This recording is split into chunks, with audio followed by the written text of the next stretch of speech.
All right. Sorry. I'm very excited. I'm going to tell you why, because I've been following I've been following Giten. And believe it or not, I met, it's just a quick funny story. I live in Ubud, and every day for 3 years, I've been walking the tables in restaurants, approaching people one-on-one saying, hey, are you into breathwork? Hey, are you into breathwork? And whoever said yes, then I would do my spell and try to promote my workshop where I teach different stuff. And I happened to have Gitan in a restaurant. I very vividly remember. He said to me, yeah, I happen to be into breathwork too. And then I do my stuff. I explain to him the importance of breathing, because usually people say that into breathwork, but they don't know that much. And then I go home, I look him up, I says, okay, the guy knows that he's talking about. So that was nice, and we had a nice connection. And then we both did Bali Spirit, but he did Bali Spirit main stage with like, I don't know how many 100 people went there. Yeah. And I was the guy you don't want in your Bali Spirit, but it's just bugging you to get a space, you know. I was next to the kitchen where all the toilets were, and next to the parking. And I was going around trying to promote myself. So really much early days for me. But yeah, I really always looked up to everything BBTRS is all about. So I'm very excited to hear that.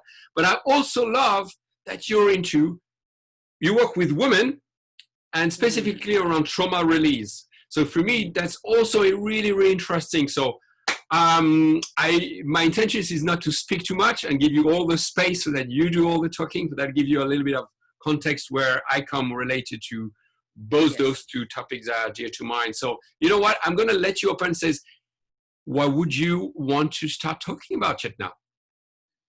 Well, I'll share how I moved into working with women specifically. Okay. So I've been working with Giten for since around 2006, and obviously our groups have been growing, which is very, very beautiful.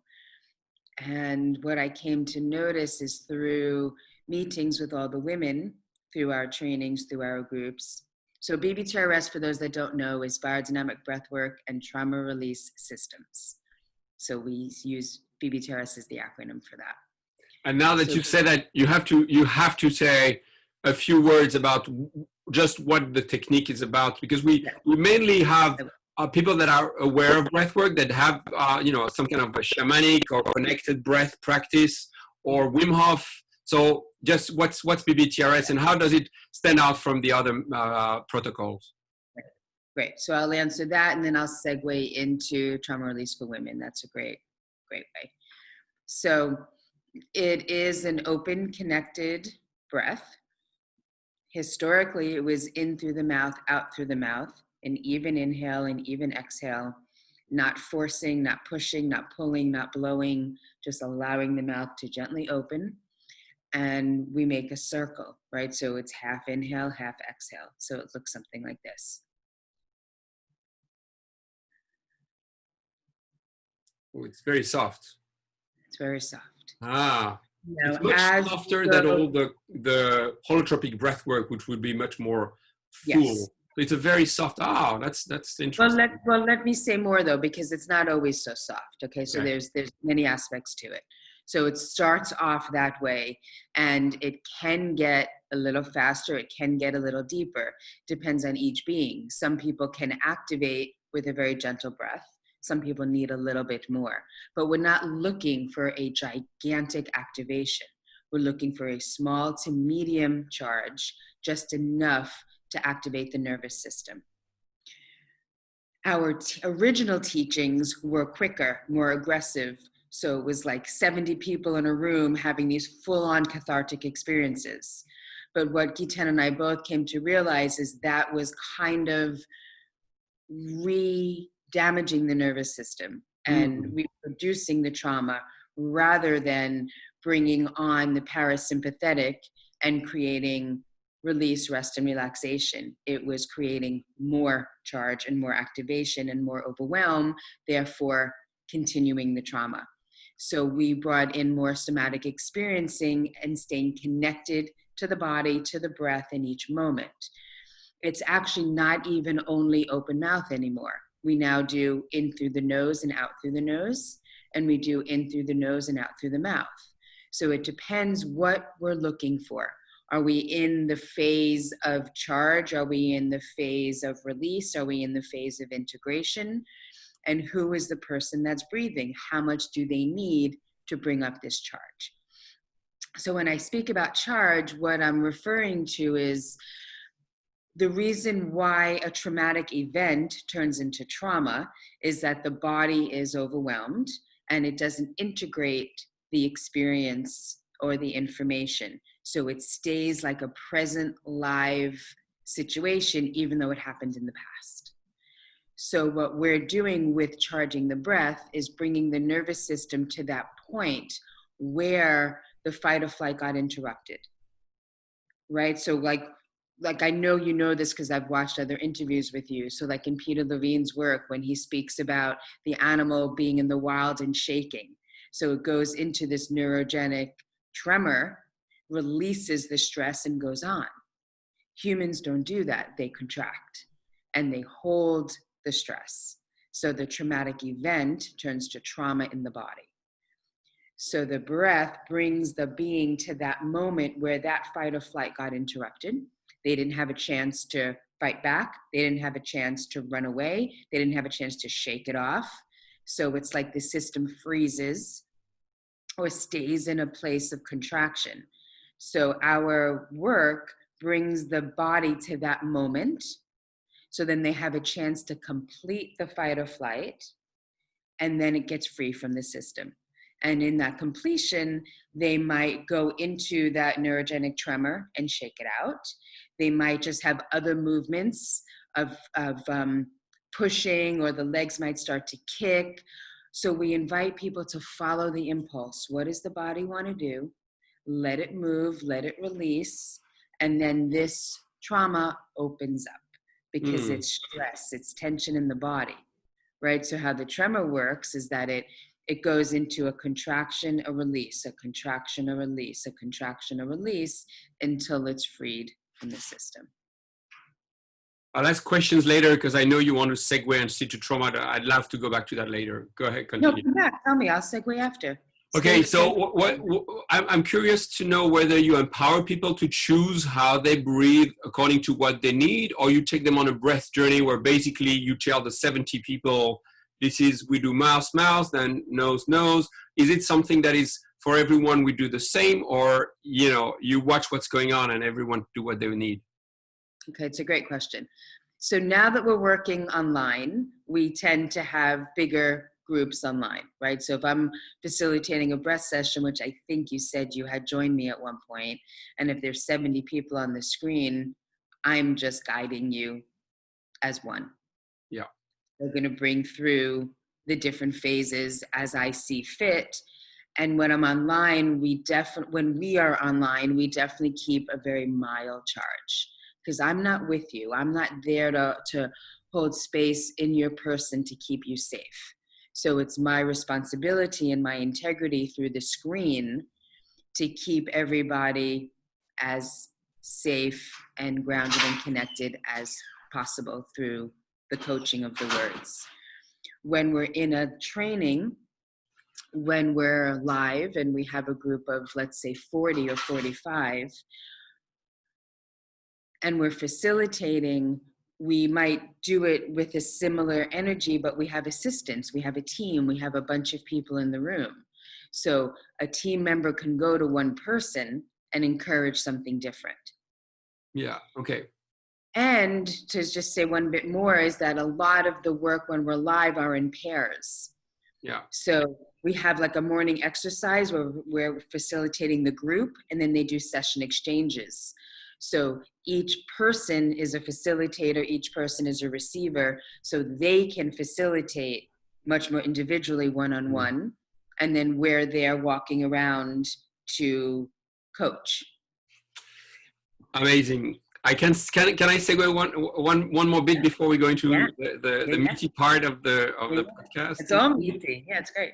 Okay, so I have a question, and it's before the COVID situation, were you guys against online breathwork sessions? We were.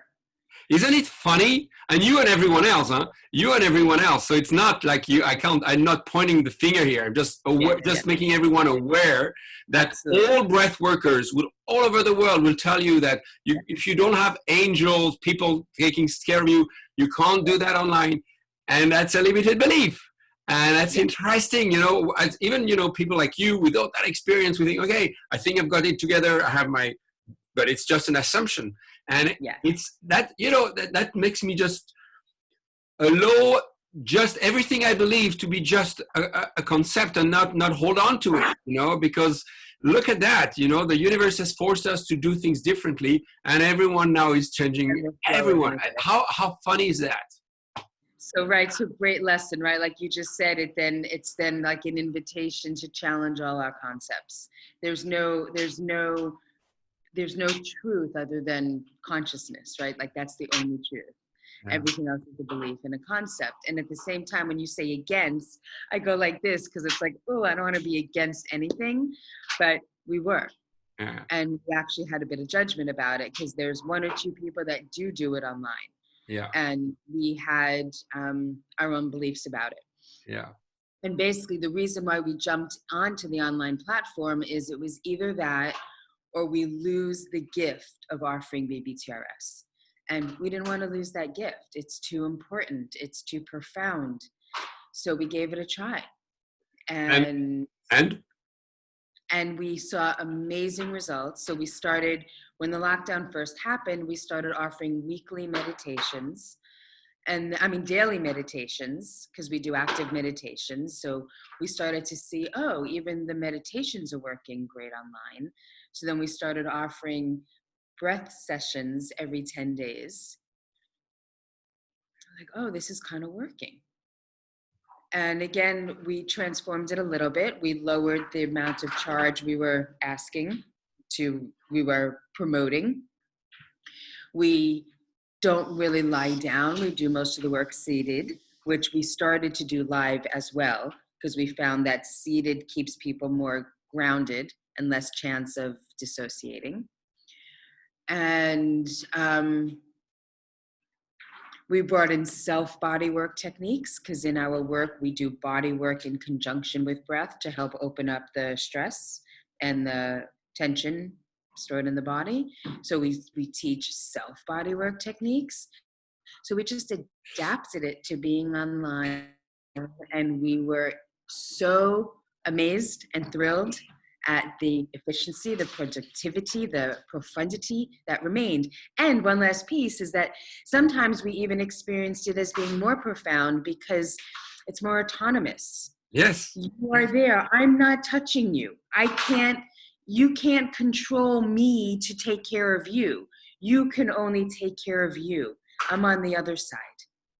I don't have to say anything. That's exactly what I want to point it out, that I feel, I mean, in my experience, I agree with you 100% that when people are empowered with their own safety, then they decide and they go. But when you surrender your safety to a doctor, to a government, to a breath teacher, whoever that is, you just say, oh, this person knows, so I'm going to go to places, but you are going beyond what is safe in that very moment. And I love that we're just getting exactly what we need. And same with me. I do teacher training online, and I have half of the participants with me in the room, half of the participants online. So it's an online, offline at the same time, and it works. The transformation, the result, the outcome is exactly the same whether you're online or offline. And I'm talking to candidates, and they tell me, "Oh, I'd rather be in Bali. I don't want to do it online. It's a story." Like everything else. All right. So you'd rather be in Bali, but you know. Yeah, but you know, reality is what it is. Still work. Yeah. All right. Let's. The other thing is that it's not only about surrendering to the practitioner, but sometimes it's the opposite. It's no surrender. So they're staying in control and then maybe controlling me how to take care of them. Yeah. Touch me here, do this, do that. So it goes both ways, either complete surrender and lack of self-care, or complete control and lack of lack of self-care. I mean, but either way, it's kind of lack of self-care. It's just the same different side of the same coin. So you have full autonomy, and we love that. So now our weekly breath sessions have turned into our training now being on live. Yeah. And we just started our second cohort. So first cohort is some months in, second cohort is some weeks in, and we have another one starting in March, and they're all full, and it's been incredible. Yeah, amazing. It's always perfect. And when you accept that and the universe is working for you and you go with that, then all of a sudden you can see blessing in everything and realize, hey, we didn't know better. The universe is just guiding us in the right direction. So, all right. And when you say that, I think of Byron Katie, right? Who would say, so if the universe is friendly, why is this happening? Right? So it's like finding how everything is for you, not against you. Yeah, and it's not easy to see that in the midst of the trouble, because people are dying. If you the current situation, people have lost their job. So how could that be anything possible? Someone is dead. How can that be something positive? So that's what comes to mind initially. But I don't want to go in that discussion. So let's stop there and go into what I find very. I'm not avoiding that, and anyone who wants to take on that topic, happy to go there. But let's go on why you work only with women and the specific of trauma release for women. Okay. So I work mostly full-time with BioDynamic BreathWork and trauma release system, and my side baby is Tao of Gratitude, trauma release for women. And that came up from being in the group room for so many years. I'm sorry, Alex, somebody else is playing music in the background. It's perfect. You can hear, yeah. They're playing in jail. Thank you, sir. Like to use headphones when you're having a conversation too. So I don't have them with me. I apologize. In the group room and being around women for so many years, I came to understand through conversations and through working with people in the room, so many women have experienced some form of sexual abuse, sexual misuse. A lot of women trade their sexuality for love, approval, and appreciation. A lot of women have been violated, assaulted. There's a lot of incest. When I first started meeting women through the trauma release, it was like maybe 1 out of 3, 1 out of 4. And then as I got more courage to keep this conversation going, it actually came to be almost every woman. Because it doesn't have to be an actual rape, it doesn't have to be an actual penetration for it to be a sexual abuse or violation. It doesn't even have to be touch. It could be an energy. It could be words. So I got really interested in this connection of trauma release and women. So when we work with fight or flight and we work with the neurogenic tremors that I was talking about, a lot of that is in the psoas. So the psoas holds a lot of our fight or flight. It's the one muscle that connects our torso and our hips and our legs. So it's responsible for walking, running, kicking. So for the actions of fighting or flight or fleeing. So when that gets interrupted, it gets broken down into stress and tension held in the pelvis, mostly in the psoas. So there's that aspect, so we put that to the side. The other aspect is our basic primal needs. So our basic primal needs for love, nurturance, acceptance, belonging, care. Our original caregivers are meant to support, nourish, and nurture those basic primal needs. The majority of people don't have them met to the degree that a human needs them to be met to be balanced and stable and healthy. So that's the root. The root chakra is our basic primal needs. So another example of the pelvis being locked up and stressed, when the basic primal needs aren't met, the root slows down from rooting, from grounding, from growing, from expanding. So that's locked. So that's 2 aspects of the pelvis. So I combine those two aspects and focus on the pelvis with women to help support them to go through their trauma release. The thing that's really interesting for me is that the very first session I ever did was with a man in this way. So it doesn't really matter what genitalia you have. A pelvis is a pelvis. You can have female-oriented genitalia. You can have male-oriented genitalia. It's the same thing. Just as a woman, I feel drawn, as a woman who has her own sexual abuse history, I feel drawn to work with women in that way. One-on-one or groups? I do both. You do both. Okay. And my groups are teeny. My groups are 4 to 6 women only. Yeah. So they're small and intimate because we do a lot of self-inquiry work too. I do about 50% breath and body and 50% mind and movement. So I want a small, intimate space where there's a lot of room for sharing and exposure and real meeting. Yeah. And just so I try to imagine what it looks like. It's connected. Is it again connected breath, laying down with some touch that allows the release? Is that what it looks like? Thanks for asking that. I left that out. Yeah. So it would be doing body work around the pelvis, around the pubic bone, even tracing the labia all the way around to the sacrum, to the coccyx, to the perineum. It's very intimate.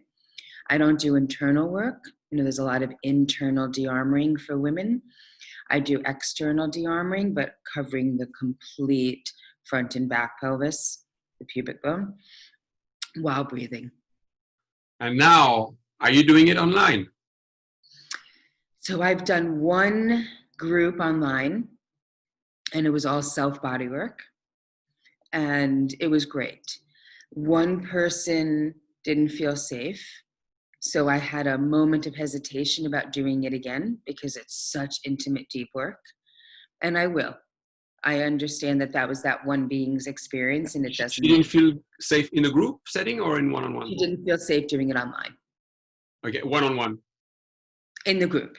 In a group. Yeah. I don't know that it mattered one-on-one or in the group. It was she didn't feel safe going that deep online. Yeah. So it's strangers, right? They're still, even if the same gender, it's still strangers. Yeah. So I just, but I don't even think it's about that. I just think it was about being online, but I'm not sure. So I felt hesitant to do it again, but I'm going to, and I understand that was one person's experience, and I think I will just be way more specific about who I bring into that atmosphere, because they have to be connected to themselves enough to be able to hold the space for themselves. Yeah. It's the only way that I can support it. Yeah. So now I have no idea about that line of work. So everyone just apologize if my questions are stupid ones, but I would be interested to know some tips on, I know that squatting and being low on the ground for a bit every day and spending a time on the floor, it's good, and doing some body work on the floor is good for everybody. So again, there for me, it's as you said, I think I understand the safety of having only one gender together, men or women, but as you said, I think this is universal problems. So what can we do? And, can you give us some practical tips if some people are feeling these traumas and would like to do things at home by themselves? Are there things some tips you could give? Yeah, but I'm hesitant because how I feel is that if somebody wants to do practices at home, they should have experience working with a practitioner first. Okay. The work is really profound, and doing an active meditation every day, doing an Osho active meditation, doing Kundalini, doing dynamic, doing something that is done to a recording with directions, I think is safe and supportive and wonderful to start opening up the initial layers of trauma. Yeah. Doing TRE exercises, although I think trauma release exercises, yeah, shaking.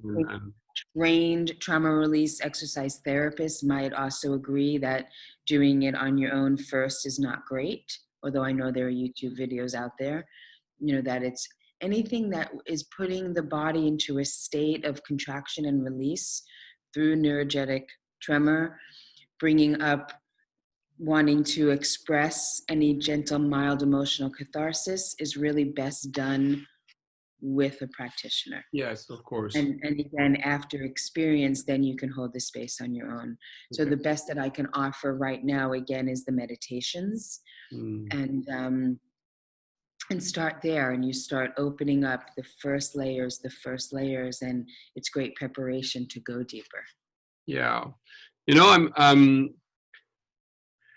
I feel this kind of information around breath work and body awareness. I don't know if you do authentic relating or if you include authentic relating, and how, after the breathing or trauma release, you have some kind of a integration phase where people can share and open up to others. And, Yes. I'd be interested to hear what you do around that. But I do feel that in some cases, if not in a lot of cases, the traumas that you address, the sexual traumas, in some cases is, as you said, is someone wanted to please someone and not being able to express his or her needs. And that's so it's as you said, it's not always someone who's forcing himself or herself on someone else, but it's also an ability to communicate and being the body enough that you're able to express that. I don't know how you feel with where you are today with your skills and your connection to your body. I mean, unless this is something that is extremely violent,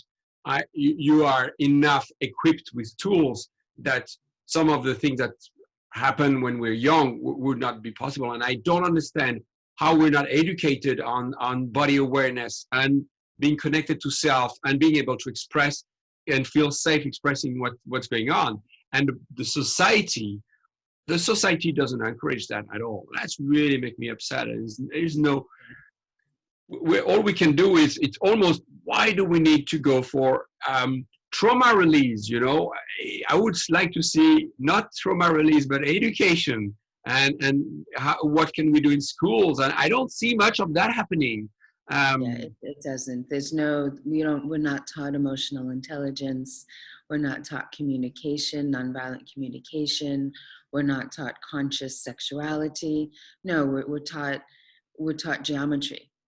We're taught things that we don't need. And, it's crazy.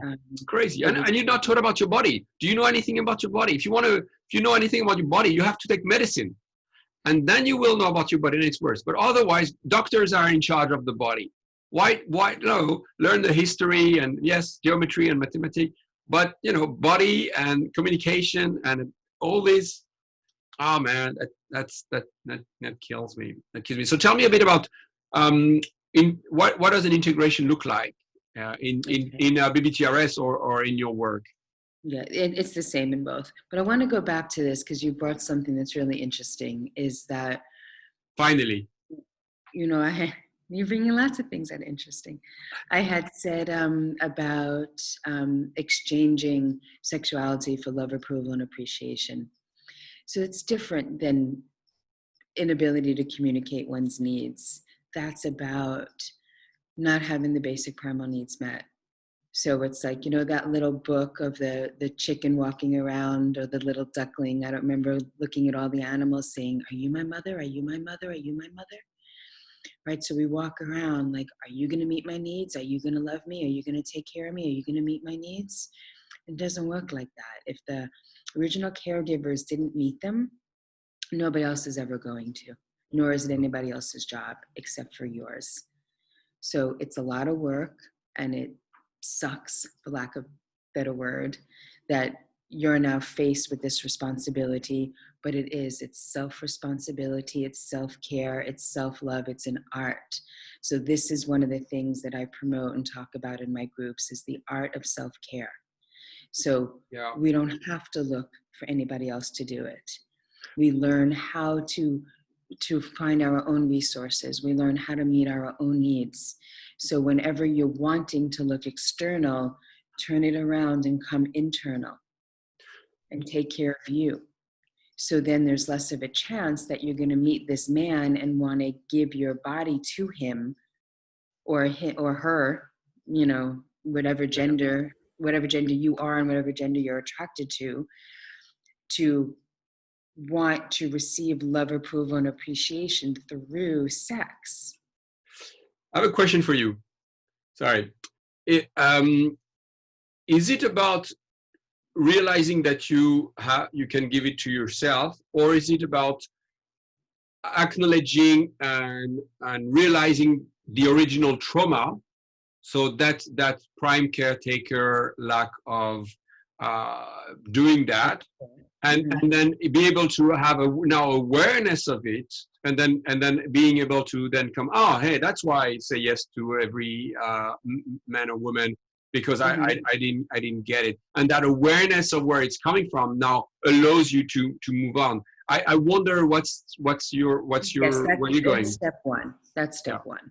So in BBTRS, we're not so attached to remembering the story or to remembering the origin. We're more interested in just releasing the holdings from the body and encouraging freedom. So getting rid of what's blocking you from being free. We're not even looking for these altered states of consciousness, although if that should happen in a session, you know, it's a beautiful addition. But we're looking to release what keeps you from living free. When I work with women, I spend a little bit more time on the story. So that's just part of the difference. So I do more inquiry work and I do more exposure work and more talk to recognize where this comes from. A lot of people like to connect those dots. For a lot of people, it's not necessary at all. And ultimately, in healing the nervous system, it's not necessary. And then we can move into supporting, teaching, sharing how to be self-loving, self-responsible, self-caring, self-containing. Nice. Yeah, and then we talk about the tools and the skills and how to bring that into your life, because just having the awareness doesn't mean you're going to be able to integrate the tools, right? And integrating the tools doesn't mean it's going to be sustainable without acknowledging the origin. So sometimes they do go hand in hand. Well, I want to pause and commend you for the work you're doing. Well done, and thank you. I think we need more people doing this line of work, and you know, communicating it so people become aware of their body and their interaction. You want me to spend a moment talking about integration, or is it time to go? You tell me. No, we've got about another about 10 minutes. Yes, go ahead on integration. Yes. Okay.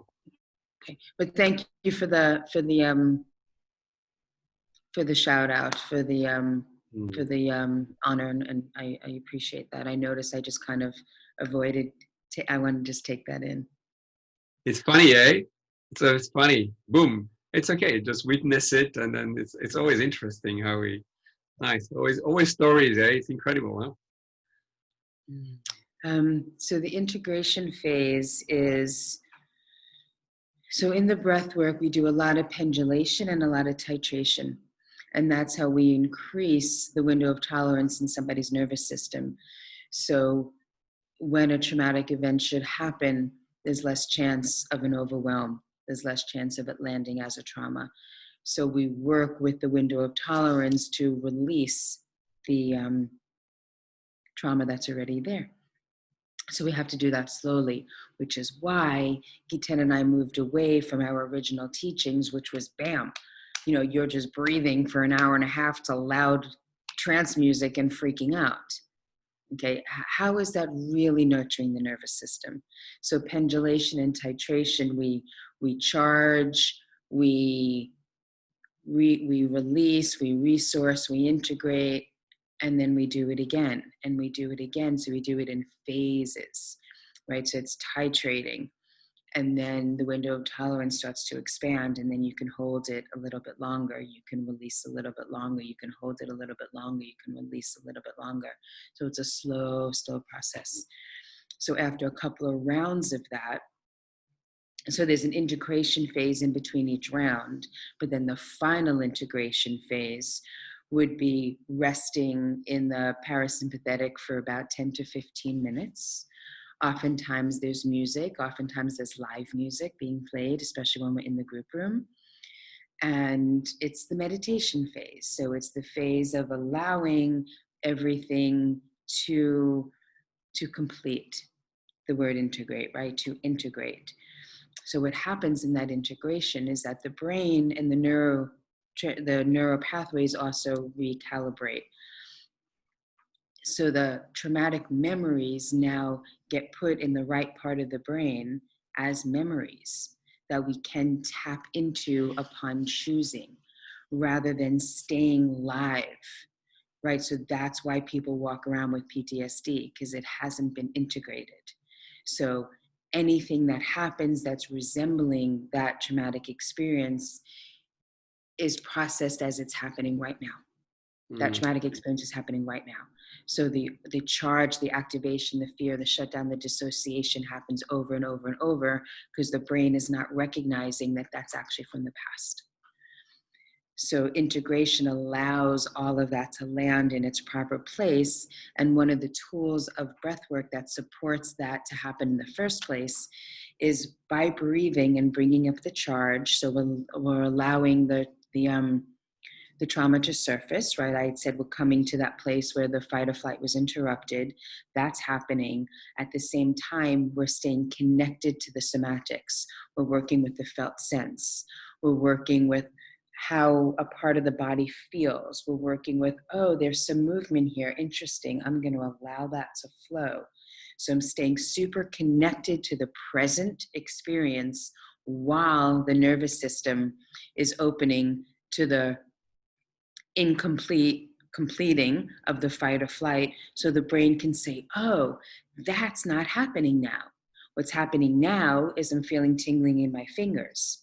What happened in the past was I didn't escape my rapist. Oh, that was the past. So then the brain puts it in its right place, so it's no longer present live, and all of that gets completed in the integration phase. I want to commend you because I'm fully aligned with that. I don't know if you've seen any of my breathing, but I fully support this. I have a different method, but it's exactly the same principle, and it's really the idea that the most important is, in yoga they would call it the time in between the poses. It's always a time of integration, and in life the biggest problem we have is we don't take time for integration. We just boom, boom, boom, move from one task to another without even, after this interview, just take a few seconds to just feel, how does that feel? Do I want more of that person in my life? Or is that something that was not supporting me? But you need that moment in any interaction, any moment of your life. Was this food good for me? You can do it with everything. But not doing this, you're not training your body to adapt to bigger integration challenges, so it's very important to do it on every single moment of your life. So say every time you meet someone, okay, thank you for this story. Now I'm moving to that person. But if you just say hi, hello, of course you don't remember the names. And then you say, oh, I can't remember names. But it's just because you didn't take the time. So that idea of taking, just one breath of integration, or in what you described, the meditation, but that idea of coming to the body, to coming to actually feeling how what happened and integrating is absolutely fundamental.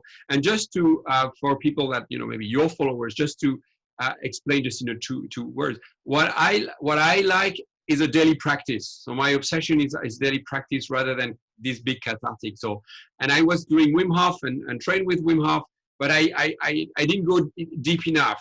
I love the holotropic breath work, but I don't want to cry for 3 hours every morning, so I and I love Dr. Joe Dispenza's work where, I can have some kind of, go to different places and release stored negative emotions. So what it looks like, it's about 5 to 6 minutes of connected breath, followed by, like Wim Hof, a retention, empty lungs, and retention, full lungs. I love breath hold. I would be interested to have your take if you do any breath hold, how you position that. And so, but it's long breath holds, unlike in Wim Hof.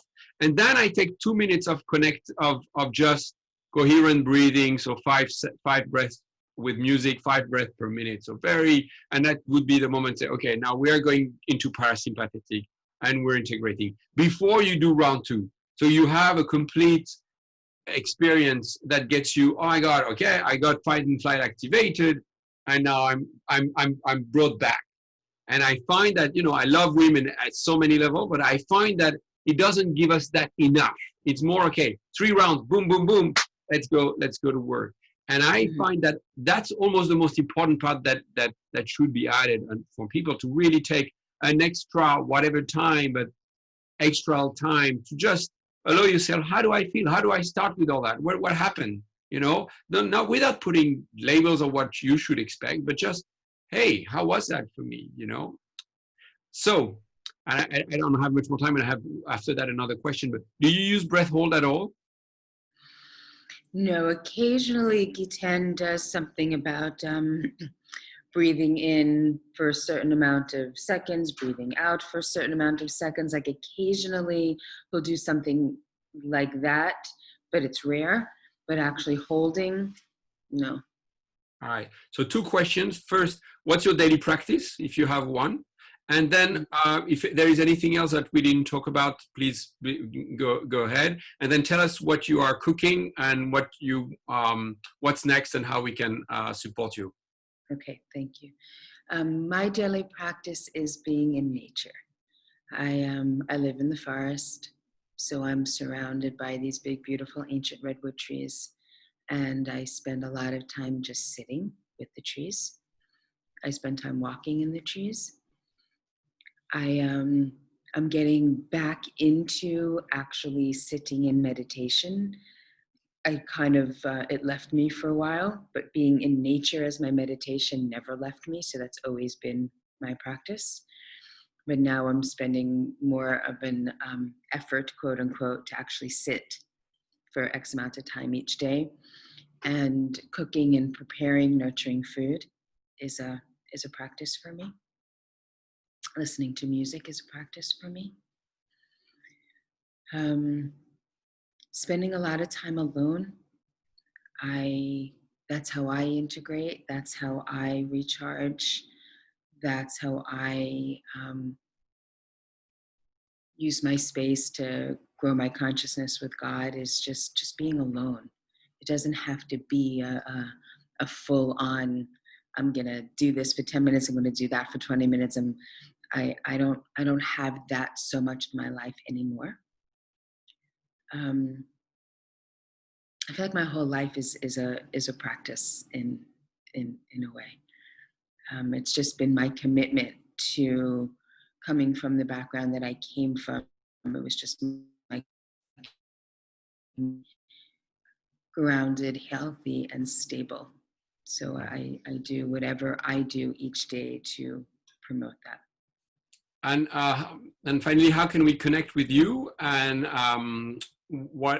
you mentioned some training that were full, so no need to mention those. If they're sold out already, let's not frustrate. Let's not frustrate people. But yeah, tell us a bit about that. So, BioDynamic BreathWork and trauma release systems. So it's biodynamicbreathwork.com.